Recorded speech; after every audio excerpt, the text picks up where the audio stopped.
This is Sporting Life.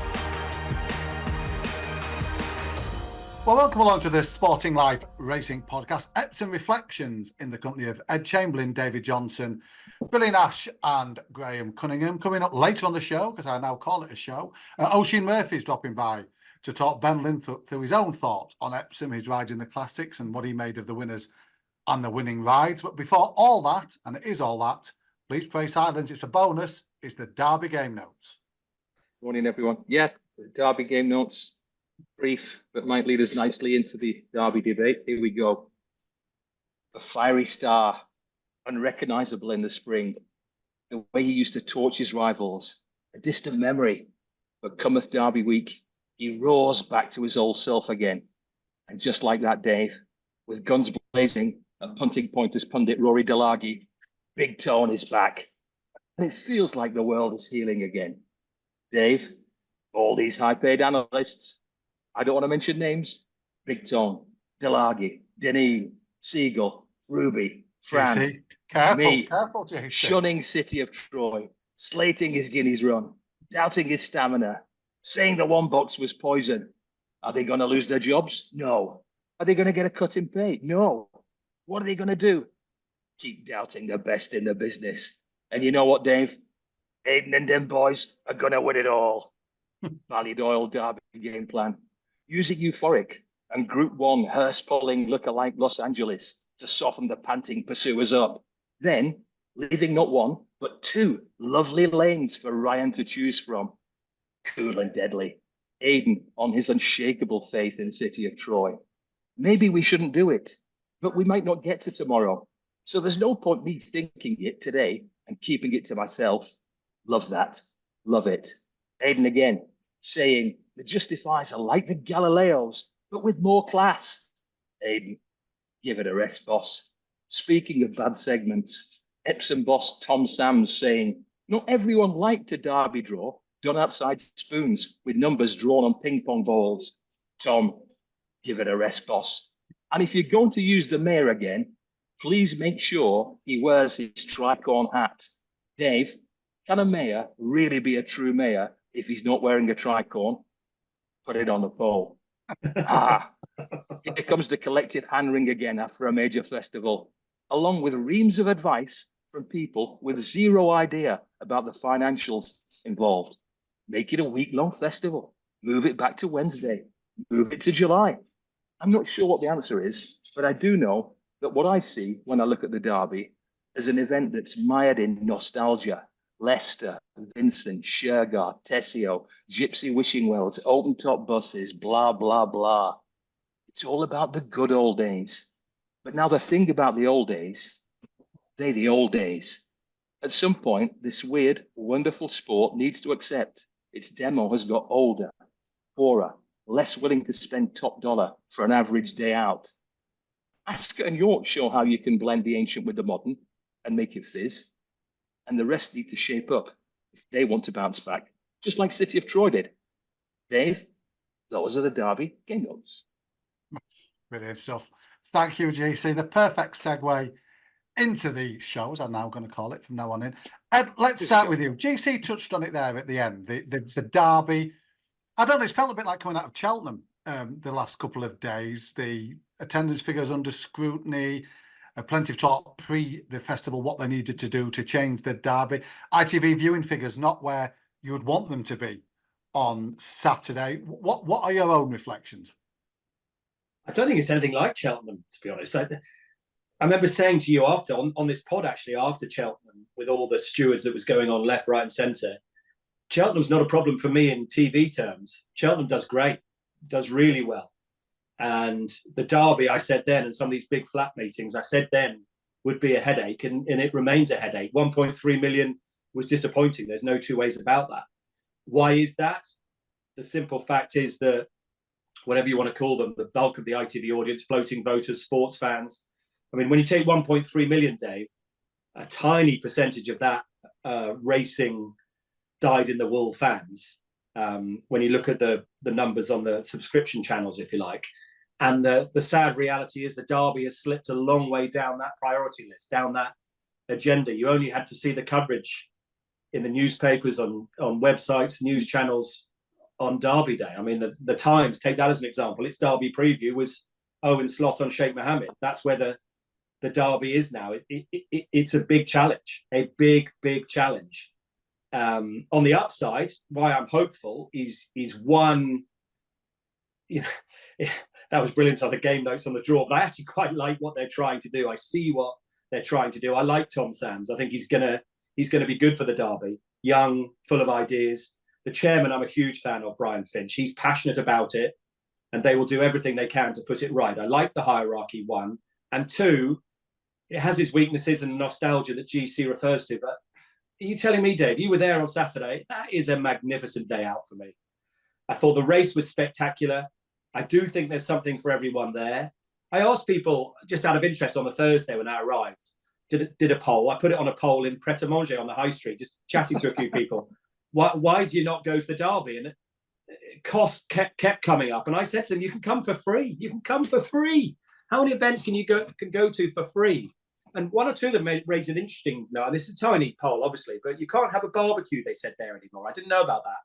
Just little things like this are interesting. We've got to lure people back to the Derby. It is, forget your Wednesday, forget anything like that. It's staying where it is on a Saturday.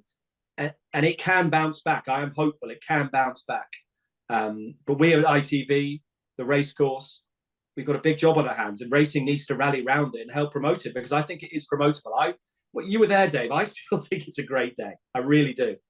Do you think racing did enough to let people know that you can watch it for free and you can just turn up and have a great day on?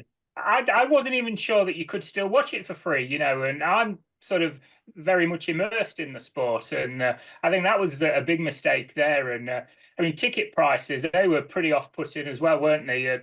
QE2 stand, 165 quid for the Derby day. That's quite something to shell out for what is, the Derby aside, a relatively ordinary run-of-the-mill card, isn't it? There's so many factors at play here, isn't there? And GC, one thing that struck me, Lewis Tomlinson, Timeform colleague of ours, tweeted on, I think it was Sunday, that the clamour for moving to a Wednesday. Had the Derby never been on a Wednesday in the past, nobody would even be suggesting that you move one of your crown jewels from a Saturday afternoon slot to Wednesday afternoon. I saw that. Salute to this. I thought that was quite canny tweet. I'd like to ask Ed this. It would be my feeling that it's not going to happen. It's academic debate, but it's worth asking the question. But my feeling is, Ed, that if the Derby moved to Wednesday, both the on-the-day attendance and the TV attendance will suffer. So where is the value in a suggestion of a move to Wednesday? Yeah, you're absolutely right. There's no two ways about it. I fear the way the world is now, it'd be a ghost town on a Wednesday. The world has changed. The world has changed completely. 100%. I guess you'd appease about 3 dozen folks on Twitter. Yeah, but it's some bright and well-meaning ones like John Berry, who, he is, racing's minister for the 19th century, and he would love to see it move back to Wednesday or Thursday. But it's a passion killer in terms of TV ratings and on-the-day ratings. Go financially, it's a dead duck. I'd like to go around the panel here, and as a purist, I would love to see a rock and roll triple Group 1 on the Saturday. Oaks, Coronation Cup and Derby all wrapped up in one. And I 100% accept that financially that might not be a goer, but crikey, that would be something that would get that day, humming again. I think I'd go middle station with that, GC, as good as that would be. Financially, you've still got to keep the Friday in play, but I'd move a big gun to Saturday. That DJ's absolutely right that it's underwhelming the rest of the card on Derby Day. It really is. 2 dashes. I would move one of the big guns to Saturday if it was me, probably the Coronation Cup. There's also the element, isn't that you could potentially make the Friday the speed day, the sprints, the dashes, bring the Temple Stakes in from Haydock, something that gives it that feel of something different. Some era, it's the Epsom Festival of Speed. Let's go and try something different, because I get the impression the people in charge at Epsom now are prepared to try something. So I think the main thing will be ticket prices, accessibility clearly will be the ones that get things low. But GC, the thing that's frustrating is when we stood on the track at Epsom, just saying with Ed on Derby morning, it's still special, isn't it? When you're looking down that camber, that morning, that occasion, it's wonderful. It is. And But Tom Sams is right that there is something to build on. You have to go down before you can start going up, and they have gone down. So good luck to them. I'd like to bring Billy in here because Britain's not on its own here, Billy. The Curragh has had a major revamp. I've been there several times recently. I can sense they're trying really, really hard. But in the current climate, it is not easy to get a serious crowd in, even for a major race day, is it? A classic race day. Yeah, they're struggling big time. The Curragh is in danger of turning into a bit of a white elephant. You know, they've done a massive revamp. It looks fantastic, but the crowds haven't changed from the days when it was, you know, basically a big shed. So yeah, and like you said, they are trying hard, but they're finding it really tough. And the quality of flat racing at the moment is not helping them, I don't think. You know, if the Irish Derby coming up in a couple of weeks' time, it looks like it's not going to be a particularly competitive race. There'll be very good racing on the card, but again, it's going to be a hard enough sell for them, I think, you know. Billy, in terms of the coverage of the Derby, we've touched upon in Britain, it felt very like the back pages, the coverage in the papers, the news bulletins, it wasn't there. What was it like in Ireland? Does it still get any cut through there? Oh, it does, but certainly not the same amount as, let's say, at Cheltenham or a Grand National. It just doesn't generate that sort of publicity over here at all, you know. And maybe that's because people find it a little bit predictable. It's a bit, you know, you've your Aiden O'Brien and your Godolphin kind of every year are the main contenders. Maybe that turns people off, I don't know. But it certainly doesn't have the same appeal to certain non-racing folk wouldn't be as aware of a Derby as they would be of a Grand National or a Cheltenham Festival meeting. Definitely not. And that's worrying, Audie, when you think this year, yes, it was half term, but no championships to get in the way. Champions League final between two sides that aren't exactly, I know it was in this country, but it's not exactly going to garner massive interest in this country. And yet it was so far down the sporting agenda. I just think we can all do more. And the Jockey Club will have to spend some money to promote what can be a great, great family day out, I think. I think we all need to help with that. Yeah, absolutely. I'm sure there's a lot more to be coming out of Epsom in the months ahead, but let's reflect now what we actually saw on the track. And DJ, we saw a performance from City of Joy that's earned a meaty enough rating for a Derby winner in recent times anyway. Absolutely, yeah. And that was the kind of thing that we were really hoping for, wasn't it? You know, we were saying before the race that one of the things that we weren't doubting about City of Troy was that innate natural ability. And he did come up again in spades. And I think only one Derby winner since 2013 has been rated higher, and that was Desert Crown. But interestingly, 13 Derby winners this century have been rated higher. So I think that's a pointer to the standard of the Derby winner. It hasn't been what it was. And I think it's really positive. You can be really positive about City of Troy in terms of what you still want him to go and do and what he is capable of going and doing. But I don't think we can be anointing him in the way that Aiden O'Brien has already. You know, I want to be really positive about him, but I think some people are crowning him prematurely and sort of dread the thought that he suffers a career-ending injury tomorrow and doesn't race again. We need to make sure that if that did happen, that he is sort of placed in the right kind of historical context. And it is worth pointing out that when Aiden's saying, oh, he's definitely his best ever Derby winner, that Australia was rated 129p after the Derby, Camelot rated 130p, High Chaparral rated 130, Galileo rated 132p. So, you know, in terms of what he's done on the day, it's very good in terms of the recent standard, but he's not a worldie yet. And we're going to need him to step up and go and do something in the Travers maybe, or the Juddmonte International, whichever way they go with him. And that's the exciting thing. Will he go and do what they say he's capable of doing on the dirt? Will he do it in the Breeders' Cup Classic? Or do they play it safe? We'll have to see. But hopefully he's going to walk the walk in the second half of the season to what they have been talking the talk in the first. Billy, it was fascinating from the very start, the Derby, and he was drawn one. So much made of that. He had two options: to go forward from stall one as they did with the other two, or for the first time in his career hold him up, which is a gamble in itself. What did you make of it? How watching City of Troy through the race? At what point did you think, yeah, this is happening today? Not until about the 2 furlong pole, Dave, to be honest. Yeah, holding up. He was a little bit keen in the early stages. You'd kind of expect that from a horse that's used to just being allowed ball along in front. And I think coming down the hill, there was certainly for a furlong or two coming down the hill, I thought he was in a poor position. I think Ryan got further back than he would have liked. Things got a bit messy with the loose horse running around in front of them and all that. So he was further back than he would have wanted. But the turn of foot he showed to make up the ground, yes, he got a lovely run up the inside, but he still had to show a really impressive turn of foot to get onto the heels of the leaders, we'll say, coming up to the 2-pole, and then to sustain that run to the line. I think it was a deeply impressive performance. Like, whatever doubts you had about his stamina were absolutely blown out of the water, because he certainly got that trip really well. He had to get it well because he had a strong stare running him down in second in Ambiente Friendly. So I think it was a deeply impressive performance by City of Troy. I absolutely agree with DJ. I mean, he has to go and do it again. He's a very good Derby winner, but we have to see now what he can do for the second half of the season. And personally, I'd love to see him. I'd love to see them take the unusual route, I suppose, and go for a Travers or something. But I was looking back through Aiden's previous, like, this is his 10th Derby winner. Only one of the previous 9 have not run in the Irish Derby. Anybody, hands up, anybody who knows the answer to that one? Yeah, it was Serpentine, and the Irish Derby was run the week before that year. It was COVID year, wasn't it? There you go, DJ. There you Oh, go. Yeah, trick question, Billy. But yeah, I catch you out. But yeah, Serpentine went and ran in the Grand Prix de Paris afterwards. So yeah, look, this is what Aiden likes to do with his Derby horses. So I'd say there's a very strong chance that we'll see City of Troy at the Curragh in a couple of weeks' time. And hopefully he might put a few extra bodies on the gate, bums on seats that day, because he is big business now and he is box office.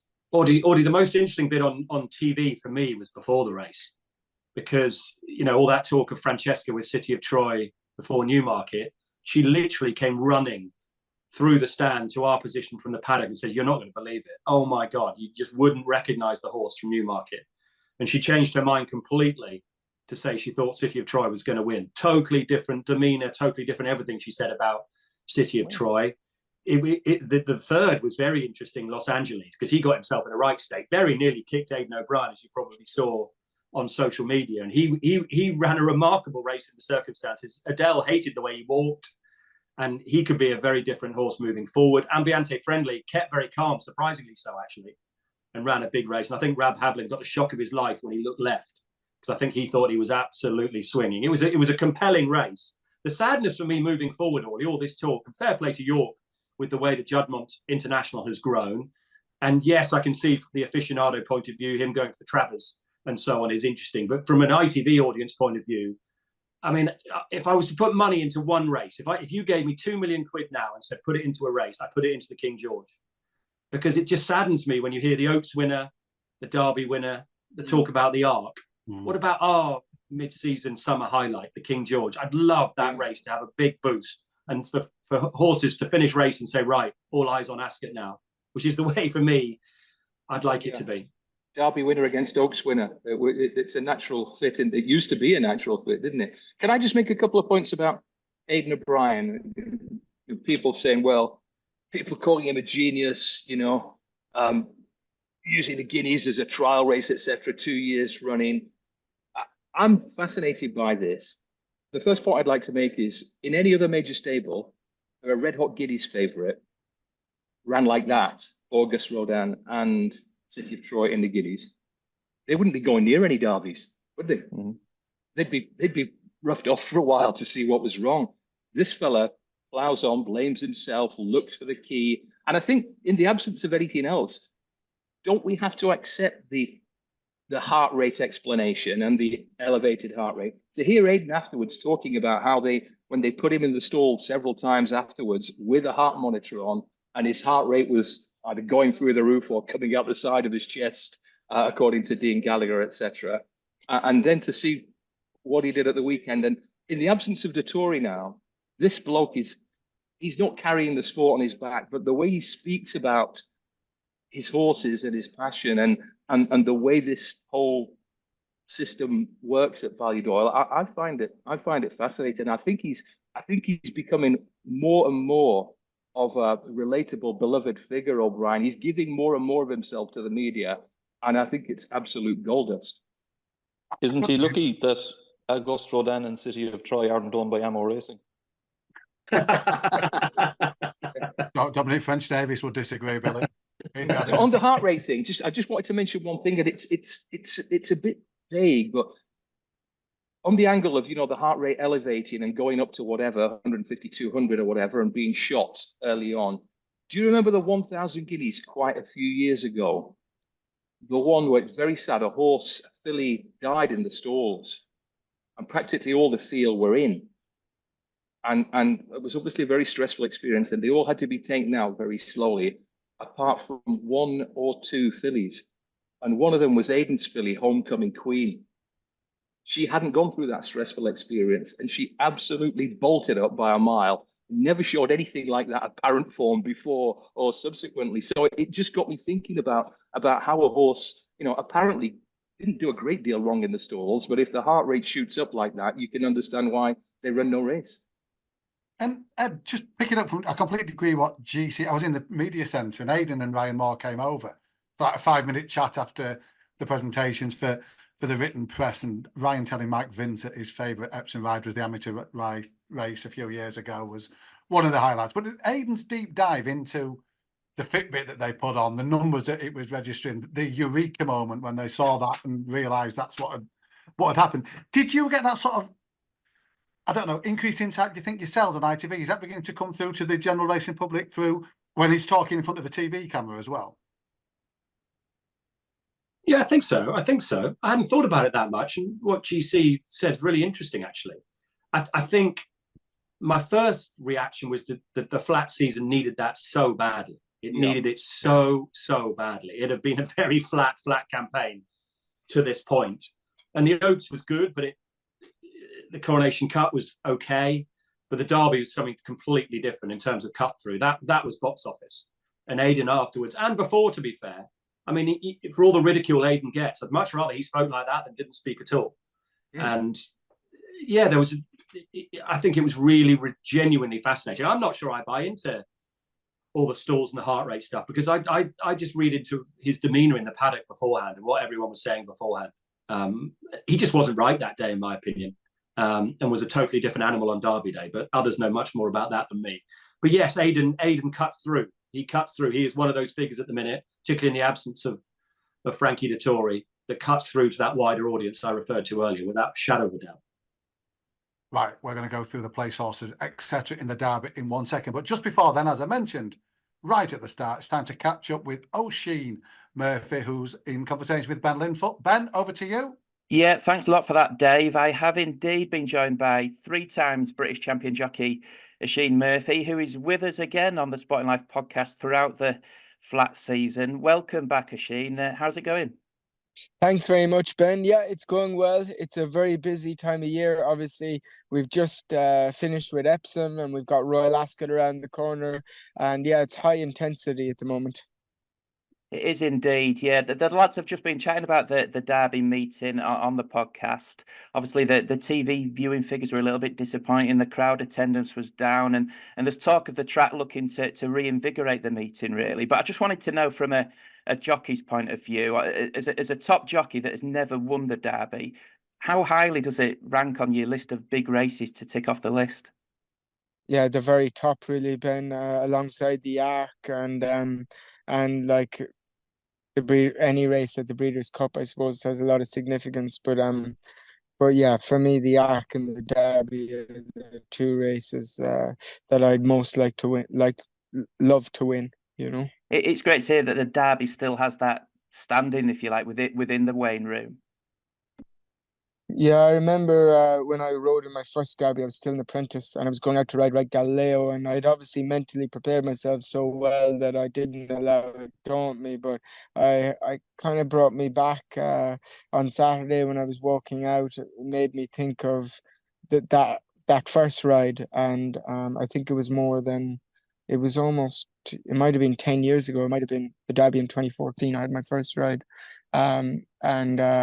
I just remember feeling, I don't want to say goosebumps, but just getting this unique feeling that I don't feel for any other race. And I can't really describe it, but there's just something special about the whole atmosphere and the attire and what the race means and what it means to the jockeys, but all the participants as well, the trainers and owners and the people there. I mean, it's one of those meetings, I think it's for true racing fans. And it was extraordinary. And I was cantering the posts on every horse as well. The amount of people that shouted over the rail my name or best of luck or get him home or whatever encouragement. It was I really enjoyed riding there. You know. What do you think to this year's winner, City of Troy? I thought it was an incredible ride, one of the best rides you'll ever see. I don't think we've spoken enough about it. To have the courage to sit down the rail, take your time, you know, kind of be open to getting criticized if you get it wrong. It was just an incredible. I tip my hat to Ryan. It didn't quite happen for you in the classics this year, but just a line on Bellum Justum and Secret Satire and how the races went for them. Yeah, no excuses. I got the position I wanted. I was upsides. The winner of the Derby and City of Troy raced inside me, and on Secret Satire, Chris Hayes was just behind me and actually moved up in a 3-wide position from like 5 furlongs out. So I thought they both gave their running, but they're capable of better. They'll probably both go back to 1.25 miles, and let's see if they can bounce back to their best. It was a good Derby festival for you, though. You had 2 wins and 4 seconds during the week. Yeah. Let's chat about the winners, because Evade, on his first start in Britain, won the Surrey Stakes after a really good battle with Native American. Yeah, I was very pleased with him. It was a great training performance by Archie, a great preparation by Archie's staff. Michael Murphy, the ex-jockey's been riding him every day, and he's very difficult. That's why he made the stable switch from France from Andre Fab to Archie Watson, and he was fit and ready to go, and he did plenty wrong. But I think he's a horse that tries very hard and is a beautiful model, and if he settles down a little bit more, we might see him go on to really do well. And it's Jersey Stakes next for him, I think. Is that right? Yeah, we haven't cemented it, but Sheikh Vad and I agree, and I think Archie is happy. So unless there's a change in everyone's mind, I'll be pushing for him to go to the Jersey. Yeah. And Relentless Voyager, he hacked up in the Northern Downs Handicap, and he's another son of Ulysses that just seems to be improving with age. Passenger, Whitebird, this fella. Now, Yeah. he couldn't breathe, Ben. He really couldn't breathe. And he had a wind up, and it took him a run, obviously, at Newmarket to get his confidence back. And I got to the front way too soon, actually, on Saturday, because he was electric when I got into space. But then even the way he hit the line, I was very impressed. He went up £7, so he's off 108 now. So that'll take him out of handicaps, probably, apart from the Ebor. And I'm not sure what Andrew wants to do with him, but he is a lovely, lovely horse, and a joy to ride because he doesn't pull, and he is intelligent enough to kind of do whatever you want, you know. One to look forward to, definitely. Of the 4 horses who you finished second on, who do you want to most be on next time? Tried to delete them all out of my memory. I thought Marco Botti's horse has a big future. You know, I felt like although Jamie set decent fractions, he was on a horse who was race fit and was a very, very good 2-year-old, and was obviously placed in the Kipco 2000 Guineas last year. And I had like loads and loads of ground to make up on him at the bottom of the straight, and I just had to keep it smooth and come through the gears, and I was delighted with the way Royal Dubai finished off. Absolutely. Okay. It wasn't just all about Epsom at the weekend, because you were away in France at Chantilly on Sunday, riding some way in the French Derby. Yeah, I clipped Alcantar's heels, who was drawn beside me, leaving the stalls. And although I thought the pace was honest enough, and I followed the first look, and I had a smooth passage after that. But normally, when you clip heels, your race is well and truly over. And Sunway stayed on all the way through the line, like he always does. But I was delighted with his attitude, the way he moved, and I do think a mile and a half will bring out plenty of improvement. And if he didn't clip heels, would I have been placed? Highly likely, So I was really pleased with his effort. So with that in mind, going forward, what sort of a trip and race do you think we should be looking out for him in the future? I think either the Grand Prix de Paris, which is a mile and a half at Longchamp, I think it's at Longchamp, or the Irish Derby. Or if we're very brave and it looks like the field's going to cut up a little bit, the King George, because he's going to get lumps of weight, and a lot of horses will go to Ascot, so we'll just have to see a bit closer to the time. But the most important thing was after he clipped heels that the horse is fine, and he will definitely stay a mile and a half. Absolutely. Looking forward to him over further going forward. Finally, Oisin, it's a bit of a low-key weekend, obviously, between Epsom and Royal Ascot. But can you give us one to look out for this weekend? Yeah, look, Sheikh Fahd and I were very lucky to have 2 star horses in Simple Verse and Roaring Lion. And the progeny of that pair is going to run Saturday at Haydock. And Queen of the Pride. And I think it's a good sort of event for her. She was still a bit babyish at Goodwood, probably needed the run as well. And hopefully she can get her, a bit more black type, and hopefully she can win that race on Saturday. Great stuff. Well, thanks a lot for joining us, Oisin. We'll speak to you again next week. Good luck this weekend. And it's back to you, Dave. Euro 2024 is here, and it's time for you to raise your game with Sporting Life's Euro 2024 betting guide, featuring a team-by-team breakdown covering all 24 nations. The guide also features key stats, most likely stage of elimination, expert betting selections with outright and Golden Boot fancies. Raise your game for the Euros with Sporting Life. Thanks to Ben and Oisin there. DJ, let's talk about some of those place horses that I mentioned in the Ambiente Friendly. He travelled like a Derby winner for 1 mile, 2.5 furlongs, didn't he? A huge run. He did, and it really was. And a lot has been said about the ride on Rob Havlin by Rob Havlin before, obviously, and after. And a lot of people quite critical of him in suggesting that he should have committed for home sooner because of how well he was travelling. But I just want to address a couple of things about that. And the first is how strongly run this Derby was.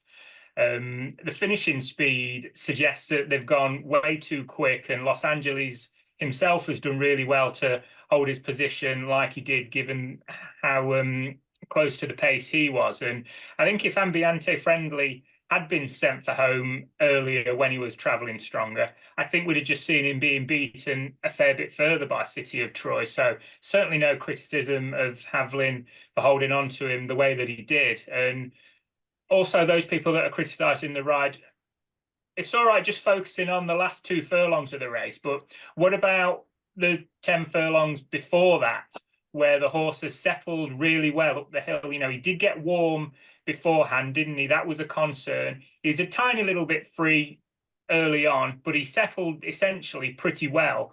And I think Havlin was an important part of Ambiente Friendly being able to run quite so well. And big question now, where do they go next? Irish Derby, the Eclipse. Well, they'll have to supplement for either of them because he's not currently entered in any of them. So we'll see where he goes. And I think Connection said they were quite keen to avoid City of Troy. So they're probably going to wait to see what hand he plays first. And then just before we move on to Los Angeles, we have a gratitude, our thanks to Voyage for being so professional and straight when running loose. Oh. That could have been a disaster, but he led the field home and just perfect for a loose horse. But you feel so sorry for Julie Wood. I mean, your heart goes out to her. She'd waited so long and spoken so well in the build-up to the race. She was a story that captured so many people's imaginations, and she was living her dream, and it lasted 3 strides. I was almost relieved to read that she didn't realise that was the case until deep into the race, but my heart sank when Pat Dobbs came off. It was just so unfair. Of all the horses, to have Julie Wood's Dream stopped after 3 strides, that was heartbreaking. Billy, David touched upon Los Angeles in third. I'd imagine he's probably led your favourite in places now off the back of it. Is he a colt that's going to get on an upward trajectory from here? You'd like to think so, Dave. Yeah, it was a huge run out of him, just to race as close to the pace as he did and still to hang on for a place. It was a massive run for Los Angeles. You'd have to think in a normal year, he looks tailor-made for an Irish Derby, but it'll very much depend on what they do at City of Troy. So if he doesn't run in the Irish Derby, the Grand Prix de Paris looks the obvious next step for him. It's a mile and a half Group 1. There's no such thing as a weak Group 1, but it's certainly one of the more winnable ones during the summer. So I could see him running there. And the Ledger looks the obvious next step after that. I mean, he has loads of stamina. Certainly ridden with a bit more restraint at the weekend, you'd think he'd have gone much closer. So they'll be delighted with him. Like you said, he was pretty fractious beforehand as well. So, hopefully the whole experience of Derby Day might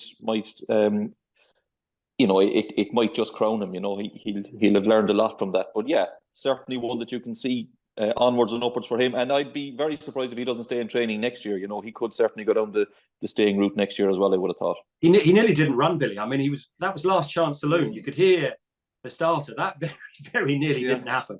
Thank God he went in. Got plenty of size and substance, hasn't he, as well, to go on again at 4. GC, what any other key Derby takeouts for you from the great race? Oh, yeah, I think, as usual, a lot of limitations ruthlessly exposed for one reason or another. Sometimes just not good enough. I think that probably applied to the likes of Macduff. I thought Dancing Gemini did enough to suggest he's a good horse. Certainly a Group 2 standard horse back at a slightly shorter trip. And my old ancient wisdom drum to beat again. We'll touch on this with the fillies. I do think certain Dubawis are just structurally not cut out for a race like the Derby. It's a highly unforgiving race, and I just don't think he was particularly comfortable with the rhythm of the Derby and the track in particular. So there'll be another day for him. I still think he's a pretty good horse, but both at York and on Saturday, he hasn't quite looked the horse he promised to be last autumn.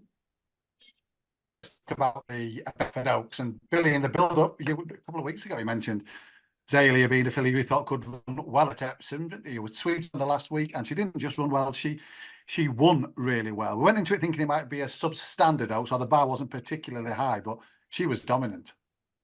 It was a very easy watch, Dave. There was really no point during that race where I thought she was going to get beaten. She travelled really sweetly through the race, and from the 2 furlong pole, it was just a matter of how far she was going to win. Once Chris Hayes gave her the office, because I know she stays really well.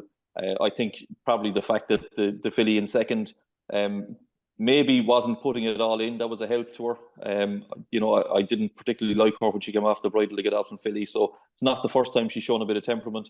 And also the fact that Ilang subsequently reported to have pulled muscles. So, I mean, it didn't look a strong race beforehand. It probably wasn't a strong Oaks, but she looks a very good Oaks winner to me, and certainly one that you can see improving. I mean, she's only going to get better. She stays really well, like I said. Personally, I'd love to see her running a Ledger later in the year. I don't know if that's the route they'll take with her. I would imagine Dermot will bring her to the Irish Oaks, and we know Dermot likes races like the Breeders' Cup, so you could see her going to a Fillies and Mare Turf later in the year. But, she's not the biggest filly in the world, but she's got a great pedigree, and there's definitely more races to be won with her. And let's face it, it doesn't look a strong division, so she could certainly mop up a lot of those races if they keep her to the kind of tried and trusted route. I think Chris Hayes. Big result for Chris Hayes, wasn't it? Yeah, huge result for Chris Hayes. Yeah, massive. She's so small. Very well afterwards as well. In fairness to him. Audie, she's so small that before the race, I thought, what has Ord done here? Why has he tipped a Dubawi that is like a little pony? It's all about balance. I mean, if Aiden did his chin regiment, he'd sail straight over, wouldn't he? Looking forward to seeing the other Dubawi, the second Audie, a flat track like York. She could be very good. Yeah, it's a really interesting Oaks in the end. And David, I think it's 118p that she emerges from. That you would just, she's got to hit the 120s at some stage at least, isn't she? She looks like she could do, doesn't she? And yeah, I mean, I was one of them that was pointing out about thinking it was a below average Oaks coming into it, and just sort of fleshing out the ratings of the first three. Well, the first three, they've all improved a hell of a lot and pulled well clear of the rest. And in terms of the average ratings of the winner, 118 is right on the median, but the ratings of the second and third, they're sort of above average. So that does sort of show that you go into a race with certain expectations and thoughts, but you just have to be careful that you don't let those preconceived ideas cloud what you actually see and what you get when there's other evidence that points to that. And it was a well-run race. The time figure was really good at 1:17. So yeah, you know, we've gone from what looked a poor race to having quite a little bit to look forward to. And I'm with Ed on that dance sequence. I think, you know, she had won at Newmarket, didn't she, as a 2-year-old, but she sort of fell down the hill in the Nell Gwyn. And then she was disappointed. She's not had a flat track, David, has she, for ages? No, exactly. And, you know, if she was all at sea, wasn't she? I thought she did really well to hold on for second and run as well as what she did at Epsom. And I think there's a lot that they can look forward to with her, definitely. Yorkshire Oaks. She looked tailor-made. GC, you made the point to me on the track about the Barwis Derby morning that it wasn't a one-size-fits-all job. But I don't want to go straight down the nostalgia route, but it felt a bit of a throwback. The Aga Khan silks, the Aga Khan family producing a good middle-distance horse for Dermot Weld. Yeah, and Weld still keeps, you know, popping out a couple of good horses every year, and then reminding us of all the previous ones he's had. It's almost as good as Aiden's post-race address, isn't it? You know, he plays all the hits going right back to the amateurs derby that he won 43 years ago. So no, it's true what Ed said about. I genuinely believe that we're all guilty of sort of being impatient for things to build. We want the climax straight away. But sometimes it's a bit like the Premier League came along and the FA Cup had to step aside. This is what's happened. The flat season is now much more backloaded than it ever was. We've got Ascot to come, we've got York to come, we've got Longshore Breeders' Cup, all the international shows. But I think the right horses came to the fore last weekend to make us think that the summer showpieces are gonna fly. Should point out with the Aga Khan and the Oaks, it's a belated first win in the race for him. Yes. Going back to Alicia and when she was thrown out and all the trouble that came about on the back of that. And Dermot Weld is as close to Graham Souness as you'll get in racing. Suey in the studio used to say, when I was winning everything, and you couldn't argue with it.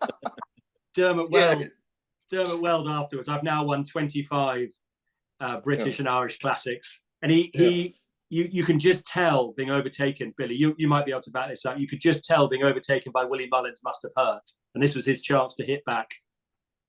Oh, absolutely it did. And the fact that he's absolutely no chance of retaking that record from Willie Mullins. Yeah, Dermot would put a lot of stock in that sort of stuff. So yeah, this was a nice little way of getting back into the big time, I suppose, for him, you know. 25 classics, but not that he's counting. Billy, I mean, he hasn't quite won that many top flight races. What a horse Luxembourg's been servant in recent years for the Ballydoyle team. From the front, as predicted on this very podcast in the Coronation Cup, and they couldn't get to him. Well, you'd wonder what all the other jockeys in the race who clearly listen to this podcast every week, I would imagine. Thank you. Why were they not paying attention? Because we pointed this out to them, and yet they let Ryan Moore essentially walk the dog in front. Now, maybe he was on the best horse in the race anyway, and he won it quite comprehensively. But I mean, they let him do whatever he wanted. They absolutely crawled in the first half of that race. It was a good performance by Luxembourg. He's back to something like his very best, and he has now won Group 1s at 2, 3, 4 and 5, which is an unusual feat in its own right. Again, what they'll do with him from here on now will depend probably on what happens to the likes of Auguste Rodin. I was looking at his entries today. He's in most of those big mid-season races that you would expect. I didn't see him in the King George, but intriguingly, they have him in the Irish Ledger at the end of the year. So maybe they're going to try and stretch him out another bit. Now that he's won Group 1s at a mile and a quarter, mile and a half. I mean, he's a smashing stallion prospect at some point, but there's probably another group or good win in him before the end of the year, maybe, you know. He'll need to go up in trip as Kyprios comes down for the QE2, and you'll be tipping him in October, Billy. They'll have to cross paths it. at some stage. GC, in terms of the older horses, but we've touched upon the 3-year-old, the classic winners, and that we're now waiting for that clash of the generations. But all of a sudden, it looks up for grabs for the 3-year-olds, doesn't it? We've got Emily Upjohn dull again, August Road unbeaten last time, White Birch potentially ground dependent. You're looking at what's there to fly the flag. It might be Luxembourg in the big pot. It could be. He'll be travelling through the autumn, no question. He ran a screamer in Hong Kong last December, just nailed in a humdinger finish by Romantic Warrior, who incidentally went on to complete an epic season in the Yasuda Kennen in Japan. That horse, Romantic Warrior, he's one of those who slipped the net from Britain. Mick Kinnan exited the sales ring, sent his daughter in a woolly hat to make sure that nobody knew he was bidding 300 grand. He's now won, I think, 15 million sterling. His 5 Group 1 wins this season, Romantic Warrior lads, have been gained by a combined time margin of 1/3 of a second. That's all 5 of them added together. Nose, short head, neck, half a length. It adds up to 0.33 of a second or thereabout. But going back to Luxembourg, again, another example of Aiden bringing a horse back from a couple of pretty plain runs to start the season. Good point by Billy, 2, 3, 4, 5. Not many horses win Group 1s at 4 years like that. But you know, he'll fit in the puzzle with Auguste Rodin and City of Troy, etc. But I think I'm not sure about this 3-year-old domination, Dave. I've been looking at, Passenger. I think he's a horse who's really going forward in a hurry. White Birch, most definitely, if he goes for the Eclipse with some give in the ground. For Gosden and Schumacher, both Gosden and Schumacher, this is a fascinating phase now because it absolutely has not gone their way since Frankie departed. I'm not sure the two are that closely linked. Yes, they snagged the Lockinge with Audience out of the blue, largely out of the blue. John knew he had a big chance. But they're heavily reliant now on 3 or 4 fillies for Royal Ascot, aren't they? Emily Upjohn, who looks likely to drop down a grade for the Hardwick Stakes. In Spiral, in the Queen Anne.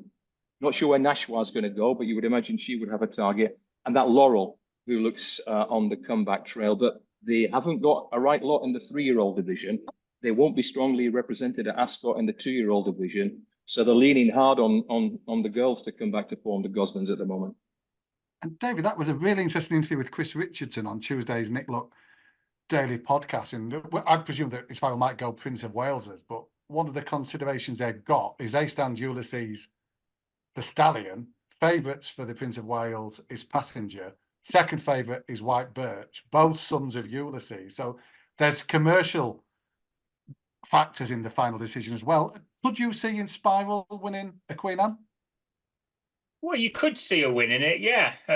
She's got the form there, definitely. And the trainer was adamant that she'd need the run. Well, he was afterwards, at least, from the Lockinge. So, we'll see how she does come on for that. But we said straight after the Lockinge, me and Ben were saying that 10 furlongs at Ascot is the way to go with her because she's a turn of foot filly, isn't she? And the way that Prince of Wales is run, where they go round the bend, obviously, and they quicken up in the straight, that would suit her so much better. And I think the only time that she's been beaten going round a bend was in the Sussex Stakes last year, whereas you look at the times that she's run over a mile on the straight course, she's been disappointed when she was turned over at really short odds at Newmarket in the Falmouth. She's been beaten in the QE2, she's been beaten in the Queen Anne, and obviously she was beaten in the Lockinge as well. So I think what Inspiral's strengths are,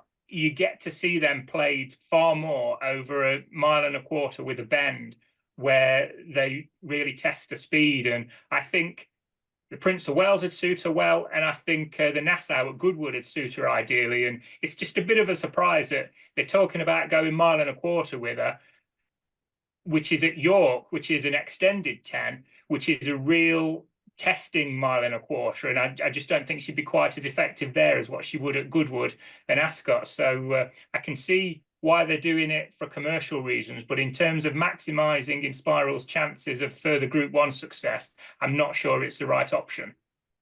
We come to Royal Ascot in a lot more detail, but they're betting 5-2 on the field in that Queen Anne, which is a very unusual occurrence. And I was looking at the race last night. Factor Cheval, what he did in Dubai, he's going to be very difficult to keep out the money in the Queen. And also Sharon, who I thought did really well, given the tactical nature of the lock-ins. I think he's going to be very well suited by Ascot. But it's a 5-1 the field race in the market at the moment. But I think there's value there with 1 or 2 horses. Ed, let's touch upon Royal Ascot. The point's been made that we can't just expect the overseas stars to turn up year in, year out, and they're not heading in the big guns. The big stars aren't there this time around. We're good at worrying and racing about things. Is this one that we should be worrying about? It's not ideal, and it sounds from what Nick Smith's saying that he's expecting it to get worse rather than better with the gulf in prize money. But I don't know. I still think Royal Ascot's got a massive pull, pull. And I'd be very hopeful that just might be the timing this year. It's never going to work out for some parts of the world, is it? But Australia will still be represented next week, and I still think Royal Ascot, while the Derby we talked about earlier is struggling to stay in fashion, Ascot's right there at the minute, right there. And they do an incredible job in keeping it relevant, in fashion, trendy, sexy, the lot really. So I would say less of a worry. I think the cards just haven't played themselves in their favour this year, would be my instant reaction. I agree. Those international stars are the cherries on top, aren't they? If you get them, it's great. But I don't think the occasion loses too much if you haven't got a nature strip or like Caviar didn't run it. Well, she did run it Royal Ascot, of course. But if you don't get the absolute aces, the people at the event aren't too worried about that. It's the show as a whole, and I think the best of Britain and Ireland and a few Frenchies thrown in is still plenty to go at. The challenge this year at Ascot Audi is the Euros, because you've got England playing one afternoon. You've got the order on Fridays changed considerably with the good races at the start. It's going to be a long tail, if you like, on Friday, and some of the time a little bit unfortunate. It'll be one of the games on Friday afternoon, I guess. When's England playing? Might be their game. Has it been front loaded on Friday then, Ed? Is that a change of the programme? I believe so, yeah. When are the Welsh playing? Rishi Sunak wants to know. That was brilliant, wasn't it? Utterly magnificent. David, 1 or 2 other things bubbling away. Wathnam Racing.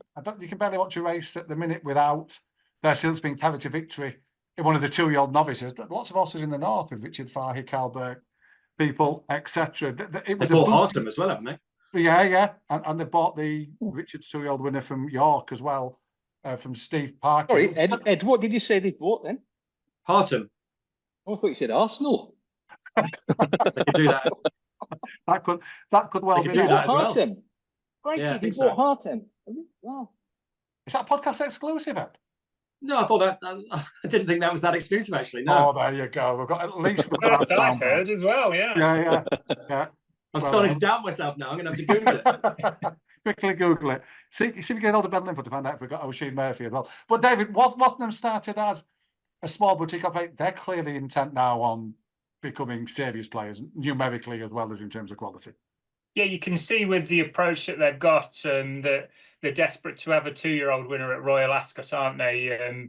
Have been very busy at the Breeze Ups, and even like you mentioned, Shadow Army, who won first time. I think it was won first time out at York, and that form's been boosted by the runner-up going and winning a listed race in France at the weekend. So they look as though they're adding quite a few strings, aren't they? Richard Fahey, I think, trains 3 of the really good expensive ones, and obviously Archie Watson trains quite a few for them as well. And I think the pick of them on the time form ratings is Shadow Army on 93p, and then the other one was Columnist for Richard Fahey on 91p. So we'll see where they all end up, because obviously there's plenty of options, isn't there, at Royal Ascot? I think they'll be grateful that there's 2 races for over 5 furlongs, so that they can split them up between the Norfolk and the Windsor Castle. But this looks like James Doyle's going to have a nice book of rides that week. Let's have a guess. How much do you reckon they would have had to fork out to buy a horse like Shadow Army? Once raced, impressive. It's got to be 6 figures, hasn't it? Oh, like if if they're paying six figures for a breeze up horse, GC, they have to pay, you know, I would say probably in the region of 300 grand for something that's already won a race. Well, I would have thought. Sorry, I meant 7 actually, Billy. Yeah, I meant that's I meant, okay, yeah. I meant a million.